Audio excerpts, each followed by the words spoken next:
When I came down this morning, I received a text from some of my colleagues that had worked on this project with me, threatening that if I didn't acknowledge them at the beginning, they were going to hold a vital piece of IT infrastructure to hostage, that being the coffee machine. So let me start off by acknowledging Dr. Hugh Reid and Dr. Konstantinos Sinos, who have run around like headless chickens for the last couple of weeks, frantically installing laptops to try and allow us to gather some data. So, this is still work in progress. The study finished in terms of us gathering data literally only a few days ago, and we've spent some frantic time running around trying to analyze some data and get some interesting results. There's a lot more analysis to be done, and we hope to repeat the study in future years and to contrast the results and see how patterns of behavior change over time. So, this is a standard, if you like, model that most people would understand in terms of their IT infrastructure, where you have your corporate network connected to the internet in some way. If you're a small SME, that's probably going to be via an ADSL router. If you're a large organization, you may have a bespoke pipe coming in and firewalls and things like that. What we tried to do was to take a standard laptop build, a secure laptop build, and install it on an organization's network, and then use that to capture inbound attacks targeted against the laptop. So we're not monitoring the whole network, we're purely monitoring the laptops, and we're putting the laptops up to be attacked to see what's there. And then the idea is that once the laptops detect an attack, they report it to servers at the University of Glamorgan. To make it a good piece of science, we're using standard operating systems and standard intrusion detection systems.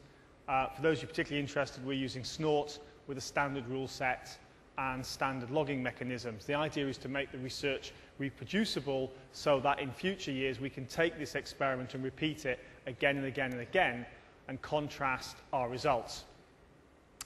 While various studies have been done around the world, either focusing on particular applications, such as the Web App Statistics project, or focusing on particular domains, such as academia, there really hasn't been a study that's kind of tried to step back and say, we want to look at attacks across a broad range of industries and across a broad range of applications to get a feel for what's actually happening out there on our networks. So the idea here was to take various companies from within Wales, deploy laptops on their networks, and then use that to try and examine the nature of the attacks and say something about it, and to generate a kind of situational awareness picture as to how vulnerable are you. You know, we hear a lot of hype.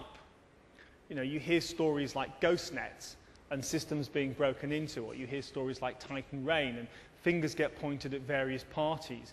But at no point do we seem to have any statistics to actually back up how big a threat is X. So our methodology was basically to take a standard laptop, deploy it on a company's network with the company's permission.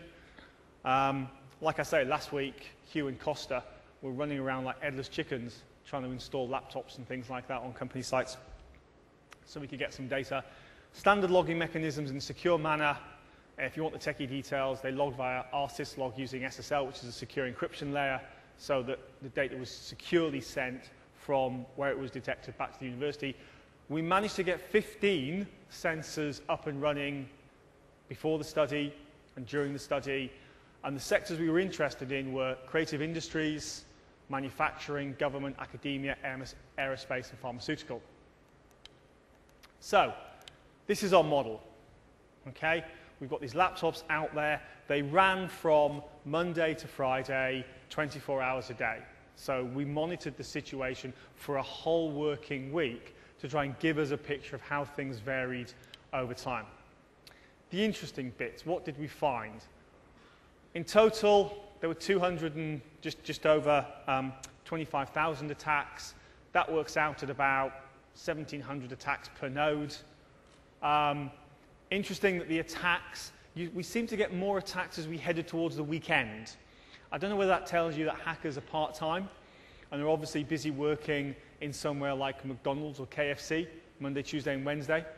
and then kind of, want to relax for the weekend, and so start heading in. But certainly, there was a dip on Tuesday, and as we headed towards the weekend, we were logging something of the order of 7,000 attacks per day. What types of attacks were we detecting?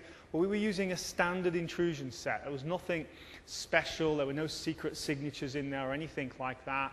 We were looking for things like information leaks, so database queries that we talked about this morning, or reconnaissance. That's a hacker coming in and trying to profile and map out your network to figure what's there.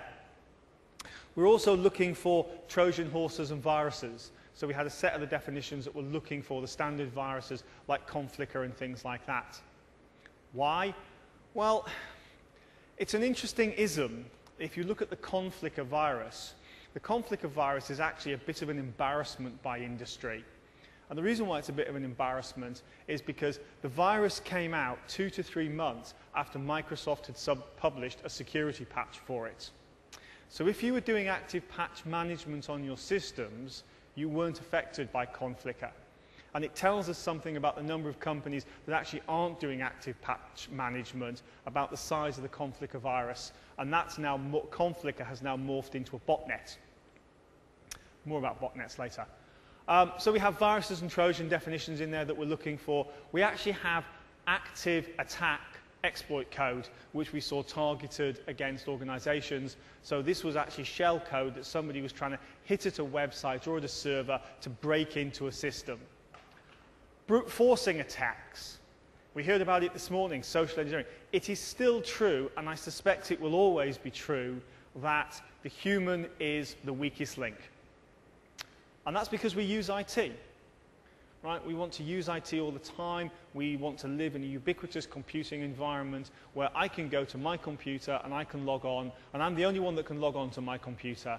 And I want to access my email and web and all of that stuff 24 hours a day, 7 days a week in a secure manner.